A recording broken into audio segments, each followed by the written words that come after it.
ဟုတ်ကဲ့ကျေးဇူးတင်ပါတယ်ရှင်ဆရာကြီးရှင်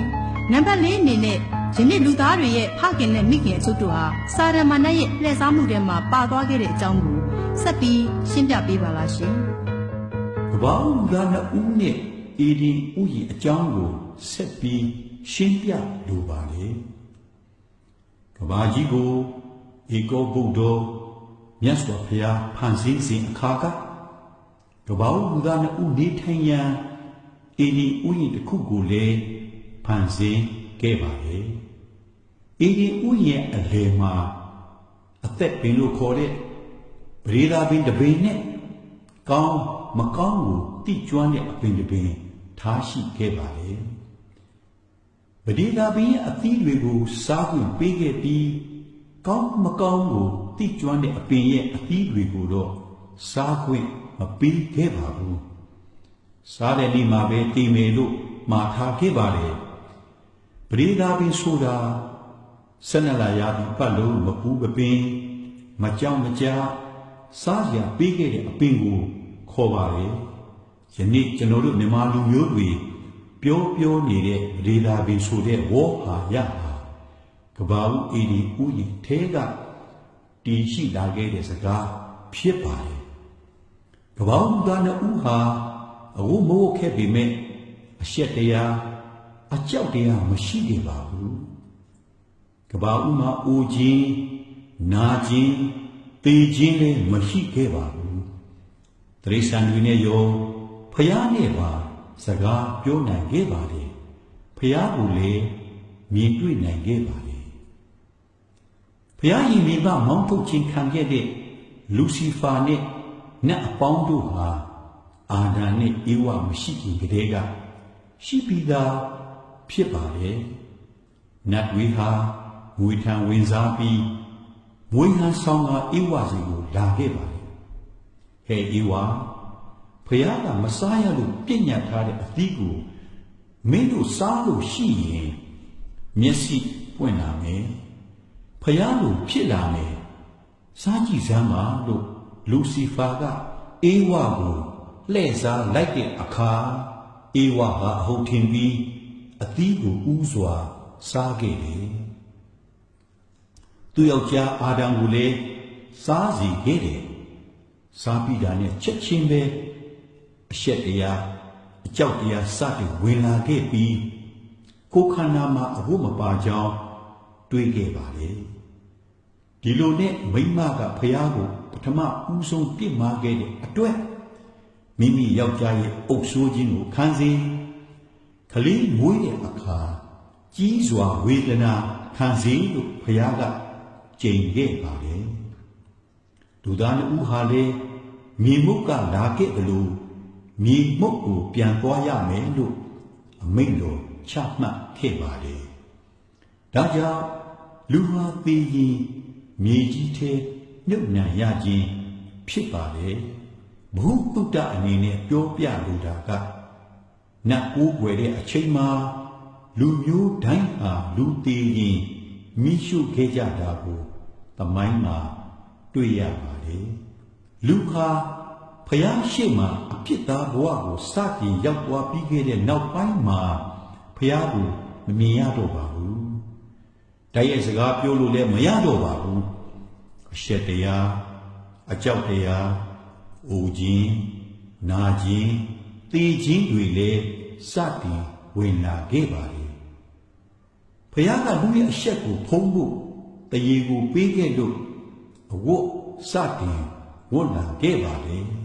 ဒါကြောင့်အဝတ်စတင်ဝတ်လာခဲ့တာဟာအလဝတ်ခဲ့တာမဟုတ်ပါဘူးအရှက်ဖုံးဖို့စတင်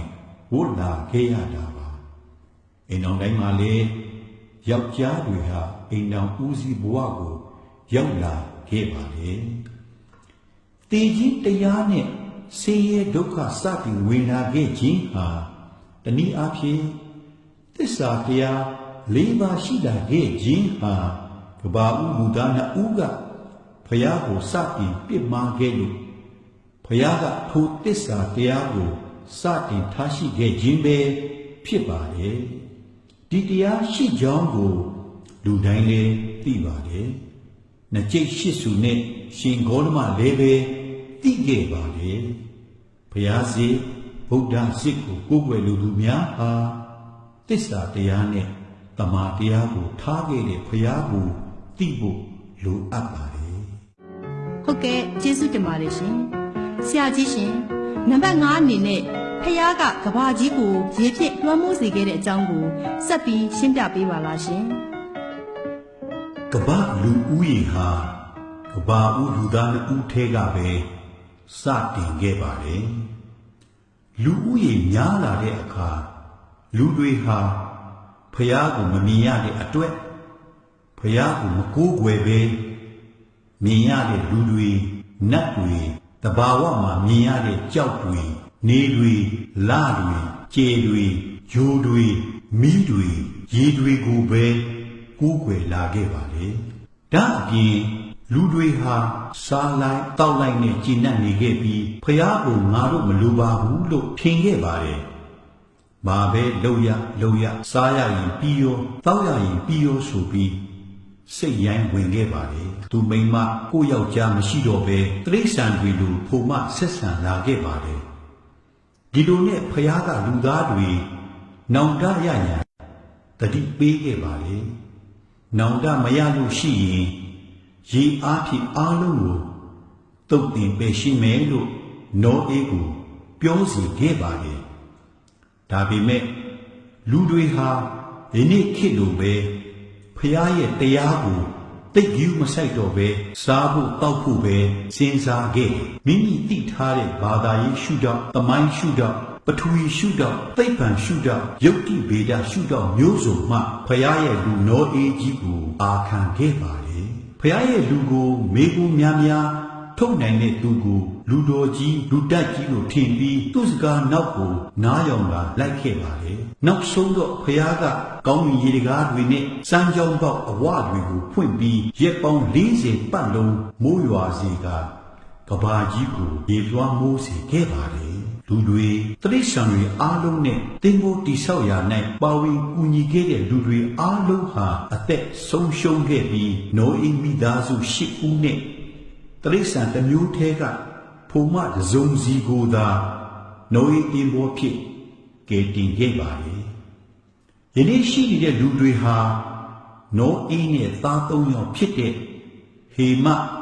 ရှေမယာဖက်တို့ရဲ့မိသားစုထဲမှဆင်းသက်လာခဲ့တဲ့လူတွေကြီးသာဖြစ်ပါလေလူဟာဗမာကြီး၄ပါးကနေဆင်းသက်လာတယ်ဆိုတာဒီဖះရဲ့လူ4ယောက်ကိုညှိုးတာလေဖြစ်နိုင်ပါလေကဘာကြီးကိုရေလွှမ်းမိုးခဲ့တဲ့အကြောင်းသမိုင်းပညာရှင်တွေဘူမိဗေဒပညာရှင်တွေကတက်တည်ပြခဲ့ပြီးပါပြီနိုအေးတင်ပေါ်ကြီးတောင်တင်ခဲ့တဲ့နေရာဟာ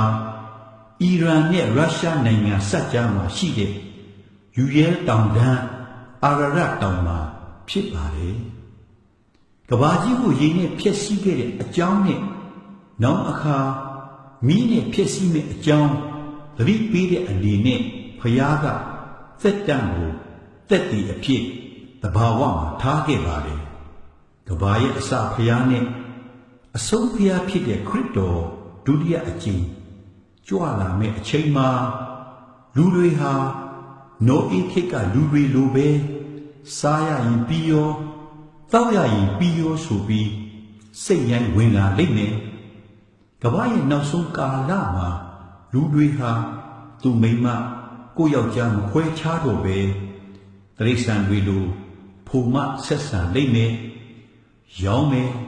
ဝယ်မယ်အိမ်ဆောက်မယ်စိုက်ပျိုးမယ်ဆိုပြီးငွေနဲ့အပျော်ပါးတွေကိုပဲရှာလိမ့်မယ်ဒီလိုဖြစ်လာခဲ့ပါက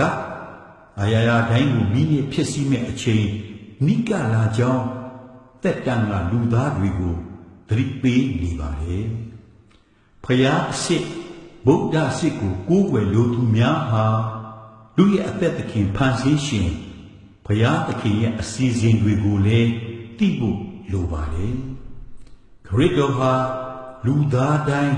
လူမျိုးတိုင်းကိုတရားစီရင်မဲ့ဖျားဖြစ်တယ်ဆိုတာကိုလည်းသိဖို့လိုပါတယ် ဟုတ်ကဲ့ကျေးဇူးတင်ပါတယ်ရှင်ဆရာကြီးရှင်နံပါတ်6အနေနဲ့ဖះကလူဘာသာစကားကိုရှုပ်ထွေးစေခဲ့တဲ့အကြောင်းကိုဆက်ပြီးရှင်းပြပေးပါလားရှင်ကမ္ဘာလူဦးရေဟာနှစ်ယောက်ကနေတဖြည်းဖြည်းတိုးပွားလာခဲ့ပါတယ်အစကတော့လူလေးတစ်မျိုးတည်းလူဘာသာစကားလေးတစ်ခုတည်းပဲရှိခဲ့ပါတယ်ဒါပေမဲ့မိုးကောင်းကင်မှာရှိတဲ့ဘုရားခင်စီတွားရန်နဲ့နာမည်ကြိုဆိုရန်ဆိုတဲ့ရည်ရွယ်ချက်တစ်ခုထားကမိုးတိရဲတိုက်ကိုဘာဘူးလုံ၌တည်ဆောက်ခဲ့ပါတယ်ဘာဘူးလုံရဲတိုက်ဟာယခုအီရတ်နိုင်ငံမှာ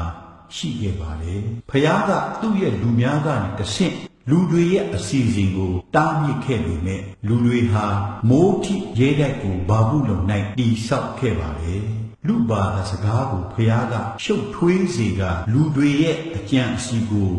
တားမြစ်ခဲ့ပါတယ်။အဲဒီအချိန်ကစပြီးလူဘာသာစကားအမျိုးမျိုးစတင်ပေါ်လာခဲ့ပါတယ်။ကွဲပြားသွားခဲ့တဲ့လူဘာသာစကားတွေကြောင့်လူမျိုးစုတွေလည်းစတင်ပေါ်လာခဲ့ပါတယ်။လူမျိုးစုတွေဟာတဖြည်းဖြည်းလူဦးရေတိုးပွားလာတဲ့အခါတိုင်းနိုင်ငံတွေဖြစ်ပေါ်လာခဲ့ပါတယ်လူမျိုးတွေစာပေတွေနိုင်ငံတွေဟာယခုနောက်ပိုင်းမှာတစ်ခုပြီးတစ်ခုစတင်ပေါ်ပေါက်လာခဲ့ပါတယ်ဖျားစစ်ဗုဒ္ဓစစ်ကိုကိုးကွယ်လိုသူများဟာလူဘာသာစကားတွေကိုဖြစ်ပေါ်လာစေခဲ့တဲ့ဖျားလူသားတွေအားလုံးကိုပိုင်တဲ့ဖျားကိုသိဖို့လိုပါတယ်